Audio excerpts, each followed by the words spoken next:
NEOM technical classes में सभी का हार्दिक स्वागत। आज हम इलेक्ट्रोस्टैटिक की जो डी सीरीज टेस्ट है उसे हम क्या करेंगे, सोल्व करेंगे। तो जेके फर्स्ट क्वेश्चन है, स्तर धारावाही 5 मीटर लंबे समरूप तार में 0.2 वोल्ट प्रति मीटर विद्युत क्षेत्र है, तो तार के सिरों पर विभवांतर का मान होगा। तो ये बताना है कि वोल्ट में बताना है कितना मान होगा। तो क्या है, देखिए प्रश्न में बोल रहा है कि 2 वोल्ट कितना है, देखिए 2 वोल्ट प्रति मीटर है। कितना है, 2 वोल्ट क्या है, प्रति मीटर है। तो हमें बताना है 5 मीटर पर कितना होगा। यदि 1 मीटर पर 0.2 वोल्ट है तो ये बताना है कि जो 5 मीटर पर होगा वो कितना वोल्टेज होगा। वो देखिए 0.2 से हम मल्टीप्लाई करेंगे तो हमें प्राप्त होगा 1 वोल्ट। कितना होगा इसका राइट आंसर, इसका राइट आंसर होगा 1 वोल्ट। चलते हैं नेक्स्ट क्वेश्चन पर। एक प्रोटॉन की उपस्थिति में एक इलेक्ट्रॉन की जो स्तर विद्युत स्थितिज ऊर्जा होती है वो बतानी है किस प्रकार की होती है। जो प्रोटॉन की उपस्थिति में जो इलेक्ट्रॉन की जो एक स्तर विद्युत स्थितिज ऊर्जा जो होती है वो बताना है क्या होती है। तो ऑप्शन देखिए, इनमें दूरी बढ़ने के साथ घटती है या दूरी पर निर्भर नहीं करती है, दूरी बढ़ने पर बढ़ती है, दूरी के वर्ग के अनुपात में घटती है। तो हमेशा ध्यान रखिए, जो प्रोटॉन की जो उपस्थिति में इलेक्ट्रॉन की जो स्थिर विद्युत स्थितिज ऊर्जा होती है, जो स्थिर विद्युत स्थितिज ऊर्जा होती है वह दूरी पर निर्भर नहीं करती है। तो ये ध्यान रखिए, ये दूरी पर निर्भर नहीं करती है। तो चलते हैं नेक्स्ट क्वेश्चन पर।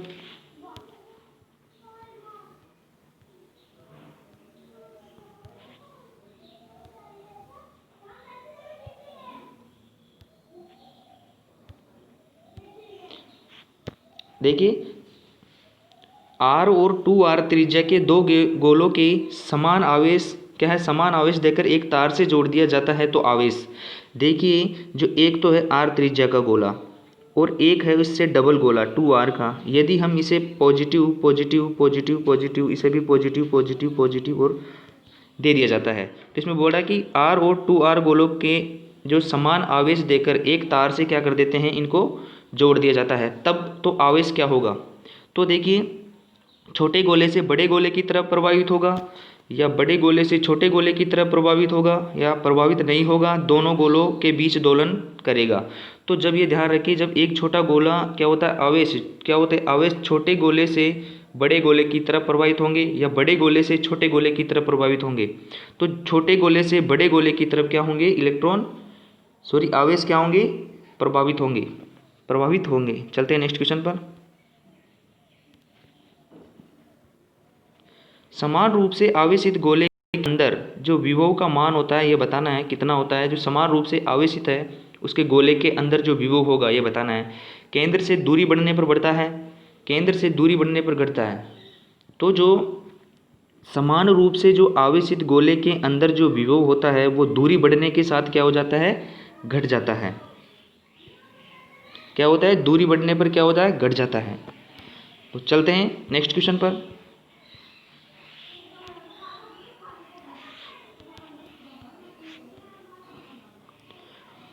आवेशित चालक गोले के भीतर प्रत्येक बिंदु पर होता है। तो ये बताना है कि जो आवेशित चालक गोले के जो भीतर प्रत्येक बिंदु पर होता है, विद्युत क्षेत्र शून्य तथा विभव एक समान, विभव शून्य तथा विद्युत क्षेत्र एक समान, या विभव तथा विद्युत क्षेत्र दोनों शून्य, विभव तथा विद्युत क्षेत्र दोनों एक समान।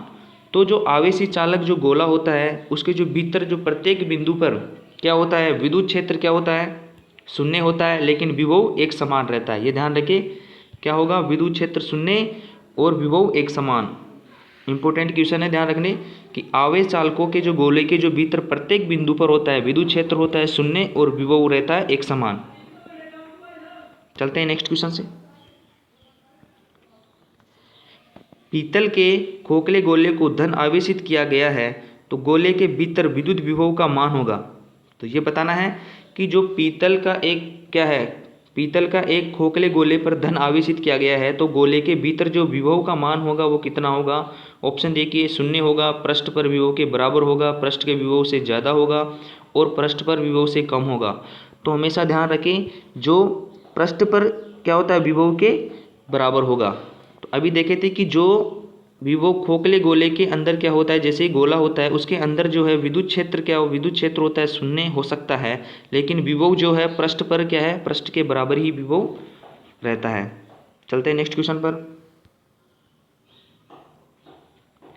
एक आवेशित खोखले गोले के अंदर किसी बिंदु पर विभव, तो ये बताना है केंद्र से दूरी बढ़ने के साथ बढ़ता है, स्थिर रहता है, केंद्र से दूरी के साथ घटता है, शून्य होता है। तो अभी देखे थे कि एक आवेशित है जो खोखले गोले के अंदर जो किसी बिंदु पर जो विभव है वो केंद्र से क्या होता है, दूरी के साथ घटता है। तो ये हमेशा ध्यान रखें, एक आवेशित खोखले गोले के अंदर जो किसी बिंदु पर विभव वो क्या होता है, केंद्र से दूरी के साथ घटता जाता है। चलते हैं नेक्स्ट क्वेश्चन पर। एक विद्युत द्विध्रुव को एक समान विद्युत क्षेत्र में रखने पर, यदि हम द्विध्रुव को जो डाइपोलर होते हैं, जो डाइपोलर को क्या करते हैं, एक विद्युत क्षेत्र में समान विद्युत क्षेत्र में रखने पर क्या होगा, यदि देखिए ये बल अनुभव करता है, ये बल युग्म अनुभव करता है और गति करता है। ऑप्शन देखिए सी, ये बल युग्म अनुभव करता है और घूर्णन गति करता है, ये बल अनुभव करता है और गति करता है। तो इसका जो राइट आंसर होगा वो होगा कि ये बल युग्म अनुभव करता है और घूर्णन गति करता है। इसका जो राइट आंसर होगा वो सी होगा। तो विद्युत द्विध्रुव होते हैं ना, वो जो एक समान विद्युत क्षेत्र में रख देंगे तो वो क्या करेंगे, वह घूर्णन गति करेंगे। क्या करेंगे, बल तो अनुभव करके घूर्णन गति करेंगे। इसका जो राइट आंसर होगा वो होगा सी। अब चलते हैं नेक्स्ट क्वेश्चन पर। एक विद्युत जो द्विध्रुव को असमान विद्युत क्षेत्र में रखा जाए तो बताइए। जब क्या होता है, जब दो द्विध्रुव होते हैं जो डाइपोलर होते हैं उनको क्या करते हैं, असमान विद्युत क्षेत्र में रख रहे हैं। अब क्या रख रहे हैं, असमान विद्युत क्षेत्र में रख रहे हैं, तो बताइए क्या होगा, उस पर केवल बल आघूर्ण लगेगा, उस पर कोई बल आघूर्ण नहीं लगेगा, उस पर परिणामी बल वह आघूर्ण लगेगा, उस पर सिर्फ एक बल लगेगा। तो जब क्या होता है, जब विद्युत द्विध्रुव को असमान विद्युत क्षेत्र में रखने पर क्या होता है, उस पर क्या होता है, उस पर परिणामी बल, उस पर क्या होगा, उस पर परिणामी बल और बल आघूर्ण लगेगा। क्या लगेगा, उस पर एक परिणामी बल और बल आघूर्ण लगेगा। ये ध्यान रखिए।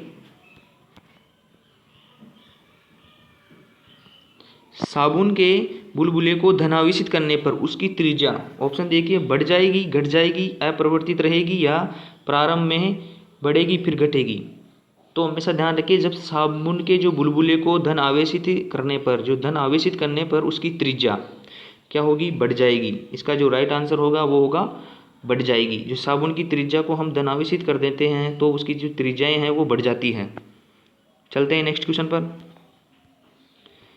साबुन के बुलबुले को ऋणावेशित करने पर उसकी त्रिज्या, तो हमेशा ध्यान रखें, जब साबुन के बुलबुले को धनावेशित करे या ऋणावेशित करे उसकी त्रिज्या बढ़ जाती है। इसका जो राइट आंसर होगा वो होगा बी। तो ये हमेशा ध्यान रखिए, साबुन के बुलबुले को या तो धनावेशित करे या ऋणावेशित करे, दोनों कंडीशनों में त्रिज्या क्या होती है, बढ़ जाती है। और तीसरी बात, साबुन के बुलबुले को आवेशित करने पर भी क्या होता है, त्रिज्या बढ़ जाएगी। चलते हैं नेक्स्ट क्वेश्चन पर। दो बिंदुत्व आवेश Q1 और Q2 एक दूसरे से r दूरी पर रखे गए हैं, तो निकाय की विद्युत स्थितिज जो ऊर्जा होगी वो बताइए कितनी होगी। 1/4 pi epsilon naught into Q1 Q2 upon R, या 1/4 epsilon naught into Q1 Q2 upon R square, या 1/4 pi epsilon naught into Q1 Q2 R। Second option देखिए, डी ऑप्शन देखिए, 1/4 pi epsilon naught Q1 Q2 upon root R। तो इसका जो right answer होगा वो बताइए क्या होगा।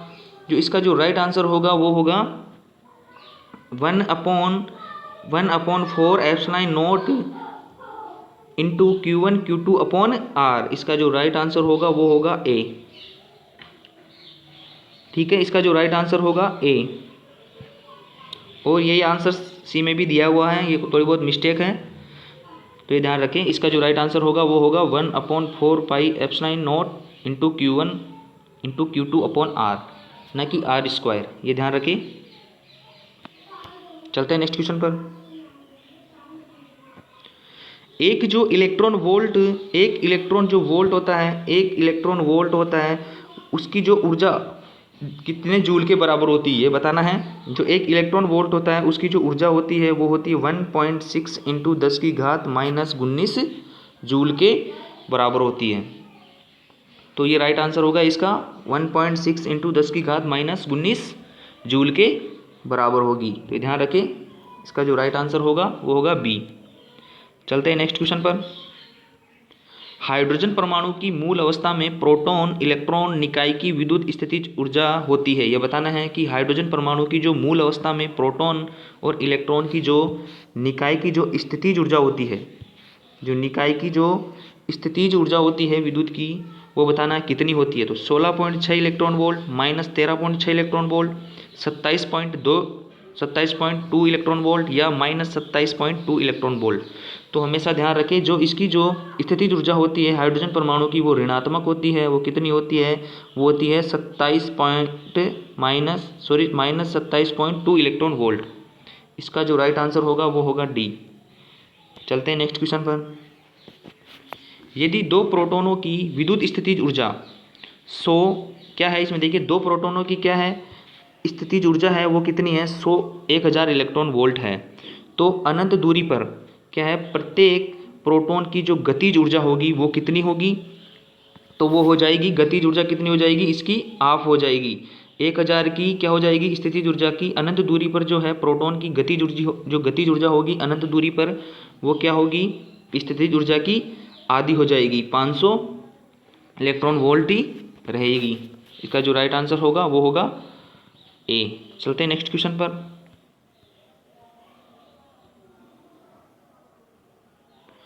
प्रोटॉन को डी दूरी पर स्थित आवेश से छोड़ दिया जाता है तो निकाय की, जब दो प्रोटॉनों को डी दूरी पर स्थित अवस्था में छोड़ दिया जाता है तो निकाय की होगी। बताइए डी दूरी पर स्थिर अवस्था में छोड़ेंगे दो प्रोटॉनों को तो क्या होगा, कुल ऊर्जा में वृद्धि होगी, कुल ऊर्जा में कमी होगी, कुल ऊर्जा वही रहेगी या स्थितिज ऊर्जा में वृद्धि होगी। तो हमेशा ध्यान रखें इसका जो राइट आंसर होगा वो होगा कुल ऊर्जा वही रहेगी। यदि दो प्रोटॉनों को हम डी दूरी पर एक स्थिर अवस्था में क्या कर देते हैं छोड़ देते हैं, स्थिर अवस्था में छोड़ देते हैं तो वह निकाय की क्या होगी कुल ऊर्जा वही रहेगी। चलते हैं नेक्स्ट क्वेश्चन पर। एक प्रोटॉन को दूसरे इलेक्ट्रॉन की ओर ले जाने पर निकाय की विद्युत स्थितिज ऊर्जा होगी। जब एक इलेक्ट्रॉन को दूसरे इलेक्ट्रॉन की ओर ले जाने पर जो निकाय की जो स्थितिज ऊर्जा होगी वो क्या होती है, ऑप्शन देखिए बढ़ती है, घटती है, उतना ही रहती है, वह शून्य हो जाती है। तो इसकी जो स्थितिज ऊर्जा होती है वो क्या हो जाती है, बढ़ जाती है, इंक्रीज हो जाती है, ये हमेशा ध्यान रखें। और ये देखिए राजस्थान पीटेट में 99 में भी क्वेश्चन आया हुआ है और ये 93 में भी आया हुआ है, और जो अभी टेक्निकल हेल्पर के 2018 में जो पेपर हुए थे उसी में भी यही क्वेश्चन आया है। चलते हैं नेक्स्ट क्वेश्चन पर। यदि आवेश Q को दूसरे आवेश Q की ओर ले जाया जाए तो आवेश इस निकाय की कुल ऊर्जा होगी, ये बताना है विद्युत ऊर्जा होगी वो कितनी होगी। ऑप्शन देखिए अपरिवर्तित रहेगी, बढ़ेगी, घटेगी या सूचना अपर्याप्त है। तो यदि हम जब Q आवेश को दूसरे Q आवेश की ओर ले जाए जाते हैं तो आवेशों के इस निकाय की जो कुल ऊर्जा है वो बढ़ जाती है, ये ध्यान रखें। इसका जो राइट आंसर होगा वो होगा बी, बढ़ेगी। चलते हैं नेक्स्ट क्वेश्चन पर। यदि किसी धन आवेश को विद्युत क्षेत्र के जो कूलाम बल के विपरीत स्थापित किया जाए तो कोई है धन आवेश को क्या है विद्युत क्षेत्र के कूलाम बल के जो है विपरीत विस्थापित करेंगे तो क्या होगा, तो विद्युत क्षेत्र द्वारा कार्य किया गया जाता है, या बाह्य स्रोत से ऊर्जा काम में ली जाती है, या विद्युत क्षेत्र तीव्रता कम हो जाती है और विद्युत क्षेत्र तीव्रता बढ़ जाती है। तो यदि हम धन आवेश को विद्युत क्षेत्र के कूलाम बल के विपरीत विस्थापित करेंगे तो क्या होगा, इसमें जो क्या होगा विद्युत, ऑप्शन देखिए जो बाह्य स्रोत से है ना वो ऊर्जा काम में ली जाती है। इसका जो राइट आंसर होगा वो होगा बाह्य स्रोत से ऊर्जा काम में ली जाती है। जब हम कूलाम बल के विपरीत विस्थापित करेंगे विद्युत क्षेत्र में तो आवेश को, जब कोई आवेशों को कूलाम बल के विपरीत में विस्थापित करेंगे तो वह बाह्य स्रोत से ऊर्जा काम में ली जाती है। चलते हैं नेक्स्ट क्वेश्चन पर।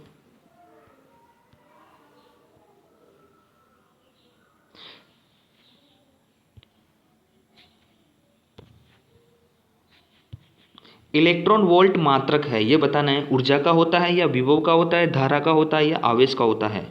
तो जो इलेक्ट्रॉन वोल्ट होता है मात्रक वो होता है ऊर्जा का।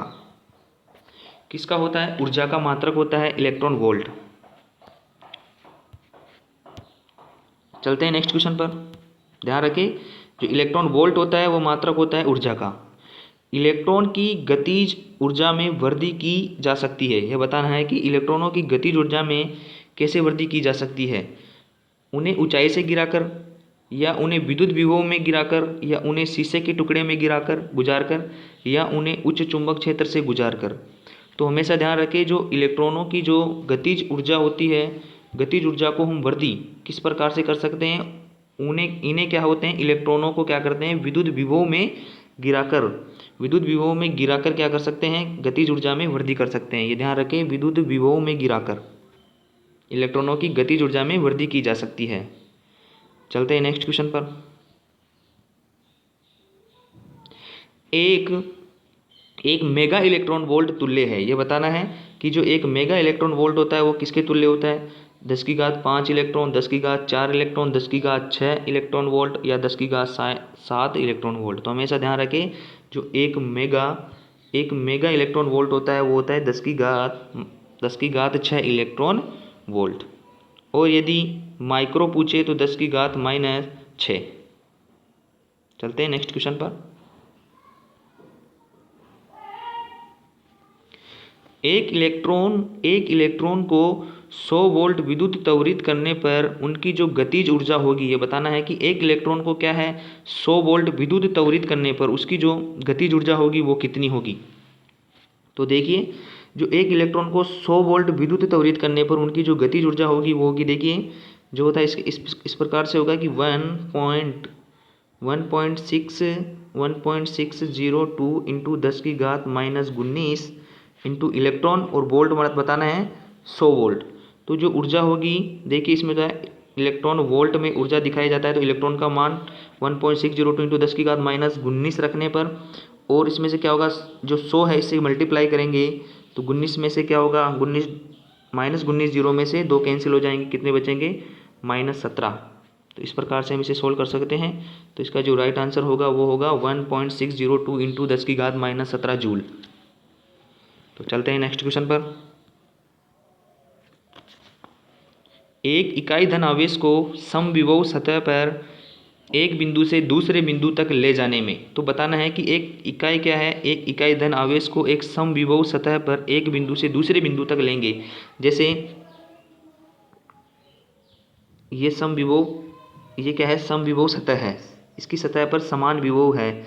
यदि एक बिंदु को दूसरे बिंदु, यदि यहाँ पे एक बिंदु है, इस बिंदु को यहाँ बिंदु तक समान विद्युत क्षेत्र में एक बिंदु से दूसरे बिंदु तक ले जाएंगे तो क्या होगा। देखिए, ये बताना है कि इकाई धन आवेश को एक समविभव सतह पर एक बिंदु से दूसरे बिंदु तक ले जाने में, ऑप्शन देखिए, आवेश द्वारा कार्य किया गया, आवेश द्वारा कार्य किया जाता है, आवेश पर कार्य किया गया है, कोई कार्य नहीं किया गया है, या किया गया कार्य एक स्थिरांक होगा।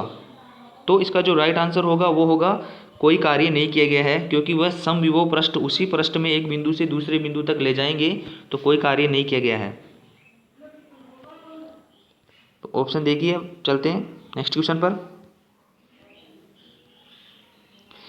1 वोल्ट से त्वरित इलेक्ट्रॉन का वेग बताना है कि जब हम 1 वोल्ट लगा रहे हैं, यदि हम 1 वोल्ट सप्लाई दे रहे हैं तो उससे जो त्वरित होगा इलेक्ट्रॉन, उसका जो वेग होगा ये बताना है कितना होगा।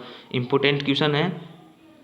जो एक वोल्ट से त्वरित इलेक्ट्रॉन का जो वेग होगा, ऑप्शन देखिए, 1.6 इंटू 10⁻6 मीटर पर सेकेंड होगा, या 6 इंटू 10⁵5 मीटर पर सेकेंड होगा, 3.6 इंटू 10⁻6 मीटर पर सेकेंड होगा, या 6 इंटू 10⁻6 मीटर पर सेकेंड होगा। तो जो हमेशा ध्यान रखें, जो 1 वोल्ट से जो इलेक्ट्रॉन का वेग होगा वो होगा 6 इंटू 10⁵5 मीटर प्रति सेकंड, मतलब 6 लाख मीटर पर सेकंड होगा, 600 किलोमीटर पर सेकंड होगा। जो इलेक्ट्रॉन का वेग होगा वो होगा, देखिए, 600 किलोमीटर पर सेकंड। एक सेकंड में वो है 600 किलोमीटर तक क्या कर सकता है, इलेक्ट्रॉन वेग कर सकता है 1 वोल्ट सप्लाई देने पर। तो ये होता है 6 लाख मीटर पर सेकंड। ध्यान रखें, 6 लाख मीटर पर सेकंड, इसको लिखा जाता है 6 इंटू 10⁵5 मीटर पर सेकंड। ये इंपॉर्टेंट क्वेश्चन है।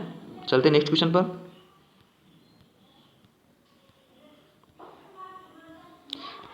स्टैटिक विद्युत जो स्टैटिक इलेक्ट्रिसिटी है के द्वारा उत्पन्न होती है, ये बताना है घर्षण के द्वारा, प्रेरण के द्वारा, रासायनिक क्रिया द्वारा या घर्षण और प्रेरण दोनों के द्वारा।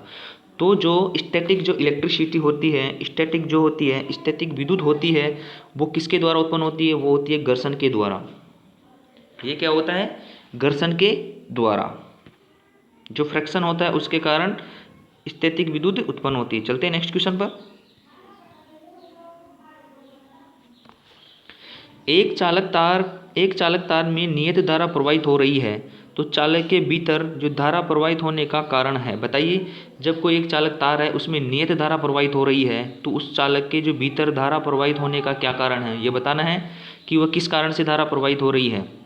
तो देखिए, विद्युत क्षेत्र के कारण इलेक्ट्रॉन गति करते हैं, या नाभिकीय क्षेत्र के कारण इलेक्ट्रॉन गति करते हैं, गुरुत्वीय क्षेत्र के कारण इलेक्ट्रॉन गति करते हैं, या चालक के गुण के कारण इलेक्ट्रॉन मतलब धारा प्रवाहित होती है। तो ये बताना है कि जब एक चालक तार में नियत धारा प्रवाहित हो रही है, तो वह चालक के भीतर धारा प्रवाहित होने का क्या कारण है, ये बताना है।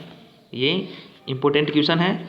तो इसमें जो कारण होगा वो होगा विद्युत क्षेत्र के कारण इलेक्ट्रिक क्या होता है? इलेक्ट्रिक फील्ड होता है। इलेक्ट्रिक फील्ड के कारण क्या होता है? इलेक्ट्रॉन गति करते हैं। तो इलेक्ट्रॉन जो गति करते हैं उसी को हम क्या बोलते हैं? विद्युत धारा बोलते हैं। इलेक्ट्रॉनों का एक दिशा में निश्चित दिशा में प्रवाही क्या कहलाता है? विद्युत धारा कहलाती है।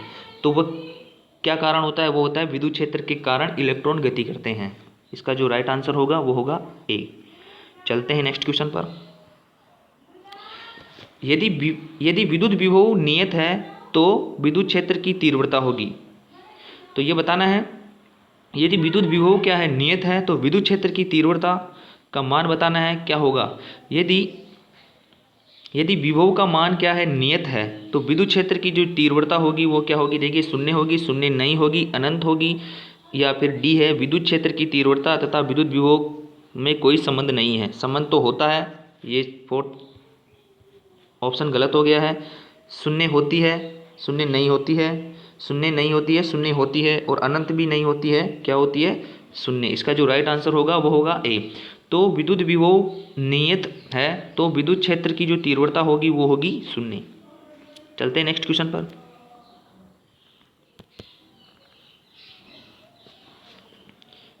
किसी बिंदु पर विद्युत क्षेत्र तीव्रता और विभव जो क्षेत्र है, विभव विद्युत क्षेत्र यानी विद्युत विभव को प्रदर्शित करते हैं। तो बताइए किस प्रकार प्रदर्शित करेंगे विद्युत क्षेत्र और विद्युत विभव को।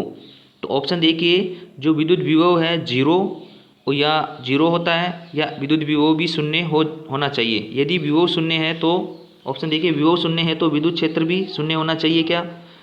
पहला ऑप्शन। दूसरा है कि विद्युत विभव विद्युत क्षेत्र की जो तीव्रता है, विद्युत क्षेत्र की जो तीव्रता है वह शून्य है, तो विद्युत विभव भी शून्य होना चाहिए। विद्युत क्षेत्र की तीव्रता शून्य है तो वोल्टेज शून्य भी हो सकता है, या उपरोक्त में से कोई तर्क सही नहीं है। तो हमेशा ध्यान रखें, जब क्या होता है, देखिए, जब विद्युत क्षेत्र जो तीव्रता है वो क्या होती है? शून्य होने पर यह फिक्स नहीं है कि विभव का मान भी शून्य होगा। ये फिक्स नहीं है, ये ध्यान रखें कि विभव जो तीव्रता का मान शून्य होने पर विभव का मान शून्य हो जाएगा, ये फिक्स नहीं है। तो ये ध्यान रखें। इसका जो राइट आंसर होगा, विद्युत विभव का मान शून्य होने पर भी हो सकता है, या भी शून्य होना चाहिए। ऑप्शन इसका जो राइट आंसर होगा वो सी होगा। विद्युत विभव विद्युत तीव्रता शून्य होने पर क्या होगा? विभव शून्य भी हो सकता है और नहीं भी हो सकता है। ये फिक्स नहीं है कि शून्य होगा। इसका जो राइट आंसर होगा वो होगा C3। चलते हैं नेक्स्ट क्वेश्चन पर। तो आज के अंतिम क्वेश्चन कंप्लीट हो गए। इसी प्रकार से हम इसकी जो अगली सीरीज है, ऐप सीरीज है, उसको सॉल्व करेंगे। यदि आपको पसंद आया तो लाइक करें और शेयर करें और सब्सक्राइब ज़रूर करें। धन्यवाद। जय हिंद, जय भारत।